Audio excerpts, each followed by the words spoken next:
Hi everyone, welcome back to another video. In this video I'm going to be showing you my full removal routine. These are my nails at the moment, so these I've been taking better care of. This hand I haven't done for ages because it's just a nightmare doing your other hand, so they have been a bit neglected, bless them. So I'm going to do a full removal. I tend to do this every so often. I'll do infills and then they'll get to a certain length and they'll just be a bit sore because they're too long really, and then I'll take everything off, cut them right down and sort of start again. So I'm just showing you how I do that. So first off I'm going in with the Willow penultimate bit in fine. I have this on the highest speed, so on my e-file it's between 25 and 30,000 RPM. That way it's nice and fast and you only need the lightest of touches to get the gel off. So on this hand I've got a base coat, 2 layers of Give Me Strength and then a top coat, because what I have been doing is using a peel off base coat, so I'll put that on top of what's already on the nails, do some designs and then I can peel it off, but my nails are still quite strong underneath. So that's why these nails are all clear, and the other hand I got a colour on because I think it's probably been about 6-7 weeks I've had those other ones on. I'll have to check when I put my post up because I did post a photo of them, but it's been a while, so it shows how important regular infills are, because on my other hand you can see I've been picking at them on the thumb, and then also on my index finger I've had like tears, so like at the side of the nail it's both like teared, so because I haven't been like infilling them, they haven't been balanced properly, so it's really important to get regular infills if you can. So anyway, yeah, I'm going in with the penultimate bit. I get off obviously the top coat and the majority of the bulk of the builder gel underneath, and then I'm just taking down the length here. You can see I'm just turning it up a bit more because I didn't have it quite fast enough. But yeah, you can see it's really easy. It goes through it like butter, but I probably could do with a new e-file bit. I've had this one for quite a while, and obviously because I only really do my own nails and a few friends and family, it doesn't get that much use, but I could probably do with a new one. I have got one, saying that, I have got a new one, but I'm waiting to do the e-file course just to like freshen up all my skills and stuff. So I don't really want to use that until I've got it on the course, because I want it to be all nice and fresh, ready for that, so yeah.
Okay, so this is what they look like when that first step is done. So they're all filed off as close to the natural nail as I want to go, taking the length down, and then I'm going to get ready to soak off. So what I do is I'm using the Magpie remover. To be honest, I don't know what's different about it than acetone, but I think it's got some sort of minerals or something in it so that it doesn't dry out the natural nail as much. But like I said, it can be a bit of a bugger to soak off anyway, so I did try with acetone a while ago and it was harder, so I probably would recommend to get the remover just to make sure that it's going to soak it off as best as it can. So as you saw there, I use a lint-free pad and I cut them in half. You can cut them in quarters, but I like cutting them in half, then folding them in half, because then it really soaks up loads of that remover. Because otherwise, if you cut them into quarters, that sounded really common then, cut them into quarters, it doesn't soak up as much, so I think it's more difficult to soak off. So yeah, just cut them in half, fold them in half, soak them in the remover, pop them on the nail, and then you want to get a square of tin foil. This is just normal kitchen tin foil. Wrap them round the nail, and then I use these little nail clips as well just to hold them in place.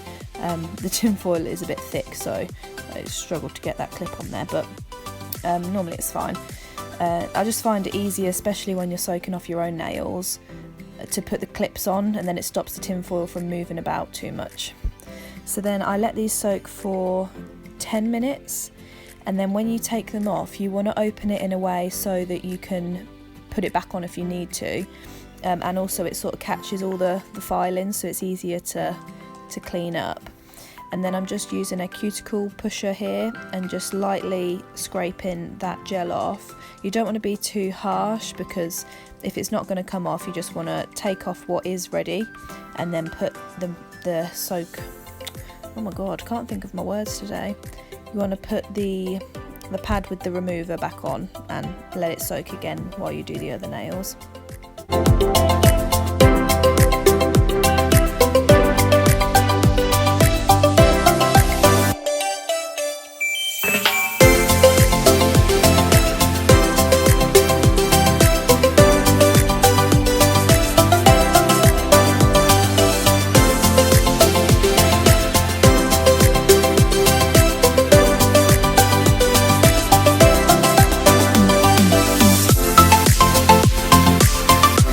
This is what they look like when they've all been soaked off. As you can see, there's still a little bit of product left there. That's not my nail splitting or anything like that. It's just a bit of the base coat. Like I said, it's a bit difficult to soak off sometimes, and my nails are quite dry from soaking off, so I didn't want to put them back in. So what I do is I file off the last remaining bit with a really soft file or a buffer, but you'll see that in a minute. So now I'm going in for my cuticle work. This is the flame bit from Willow Academy, and I'm just lifting up that cuticle away from the nail plate. I love this bit so much, it's so satisfying. But yeah, if you want to see my full prep video, I'll link it in the description box for you, where I go into detail about what I'm doing and why I'm doing it and stuff like that. But especially for this one, I'm really not doing much to the actual nail plate. I'm going under the cuticle and lifting it up rather than filing down onto the nail plate. So yeah, if you haven't seen me do this before, then go watch my prep video, and it explains it a bit more there.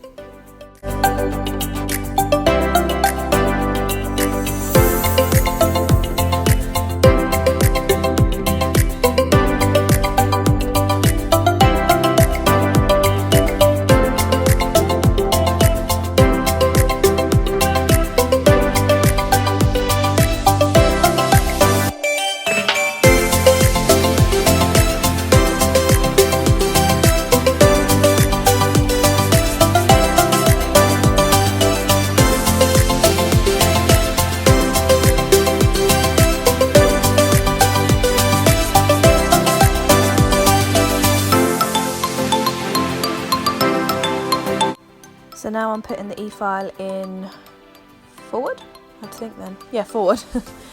So if you're right-handed, you'll most of the time work with your e-file in reverse. If you want me to do a more detailed video as to why and like actually using an e-file rather than just the bits, let me know and I can do that. But basically, if you're right-handed, you want the e-file working in reverse. So then to get down the other side walls, you want to put it in forward so that it's spinning the other way. But yeah, I can go into more detail if you want me to, just let me know in the comments. And then I'm just nipping away that cuticle. These are from Amazon. I think they were like a tenner, but they're so good. They're really sharp. They've lasted ages as well. So definitely, you don't need to buy really expensive tools. I know they're all the rage at the minute, but I mean, no doubt they work amazing, but don't feel, especially if you're just starting out doing nails, don't feel like you need to spend loads and loads of money on these like amazing tools. Like, you can just buy the basic ones and they're just as good. So, you know, don't feel the pressure for that. And then, like I've said before, on myself, I do tend to cut sort of the skin around my fingers as well, so any hard skin I'll cut that off, but I don't do that on clients because it's harder to tell, especially because you can't feel what they're feeling. So I just really nip the cuticles with them. But yeah, just nip the cuticles away. Oh, look at that one, that's such a long one. Yeah, and any hard skin.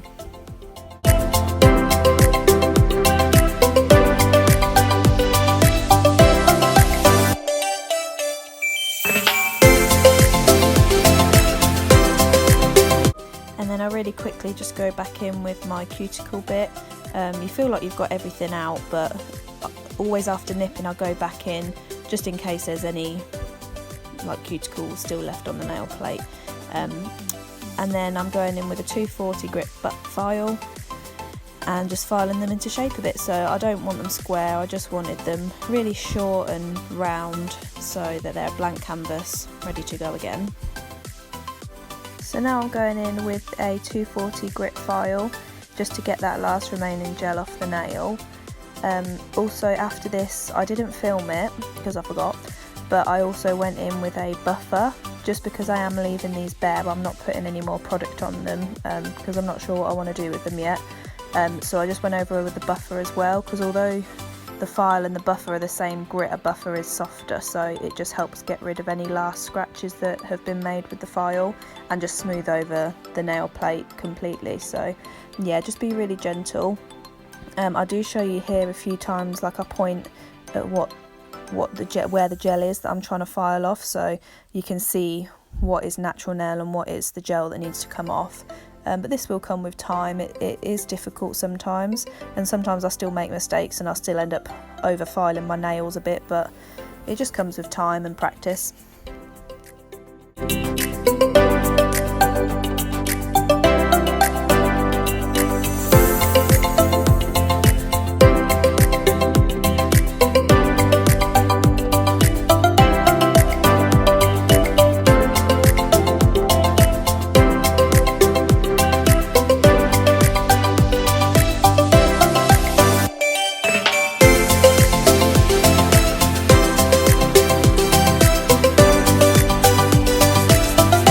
I'm using a bit of Prep and Dehydrate just to get rid of all that dust and to clean the nail really thoroughly before I go in with cuticle oil.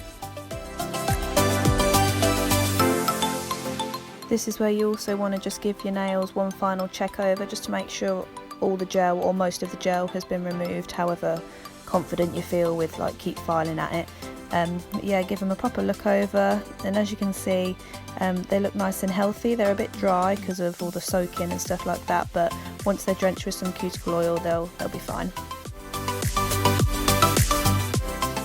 So now I'm going in for my favourite cuticle oil. This stuff smells incredible. It's the cherry cuticle oil from NAF Stuff. It smells like Disaronno, I think, which is amazing.